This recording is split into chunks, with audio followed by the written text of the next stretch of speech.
নমস্কার বন্ধুরা, কেমন আছো সবাই? আশা করছি সবাই খুব ভালো আছো। আবারও নতুন একটা ভিডিওতে নতুন একটা রেসিপি নিয়ে তোমাদের কাছে হাজির হয়েছি।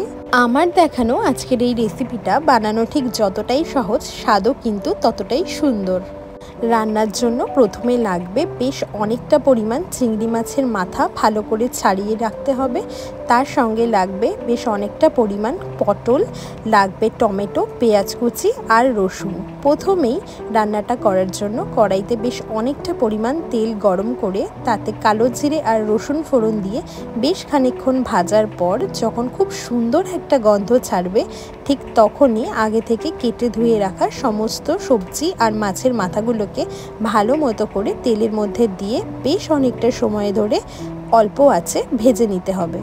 ভাজার সময় এতে দিতে হবে পরিমাণ মতো লবণ, আর দিতে হবে পরিমাণ মতো হলুদ, আর দেব সামান্য কিছু গরম মশলা।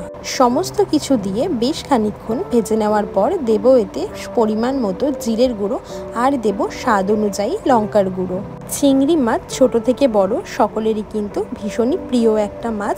সেই সঙ্গে তোমরা যারা চিংড়ি মাছের মাথাগুলো ফেলে দাও, আমি বলবো খুব ভালো করে পরিষ্কার করে যদি এইরকমভাবে রান্না করে তোমরা খেতে পারো, তাহলে কিন্তু এই চিংড়ি মাছের মাথা বাটার স্বাদও অসম্ভব সুন্দর হয়। প্রায় এক থালা ভাত এই রান্নাটা দিয়েই তোমরা খেয়ে নিতে পারবে। বেশ খানিকক্ষণ সমস্ত কিছুকে ভেজে নেওয়ার পর দেব এতে স্বাদ অনুযায়ী সামান্য চিনি। আমি এখানে চিংড়ি মাছের মাথার সঙ্গে বাড়িতে থাকা বেশ কয়েকটা পটল ব্যবহার করেছি। তোমরা চাইলে যে কোনো সবজিও এর মধ্যে দিতে পারো, এমনকি সবজির খোসাও কিন্তু চিংড়ি মাছের মাথা দিয়ে ভেজে বাটা করে খেয়ে দেখতে পারো, তারও স্বাদ কিন্তু দুর্দান্ত হয়। এরপর সমস্ত রান্নাটিকে একটা পাত্রে ঢেলে নিয়ে বেশ খানিকক্ষণ ধরে ঠান্ডা করে নিতে হবে।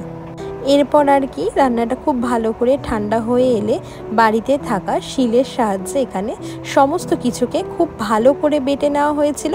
রান্নার স্বাদ কিন্তু নির্ভর করছে এই বাটাটার ওপরই।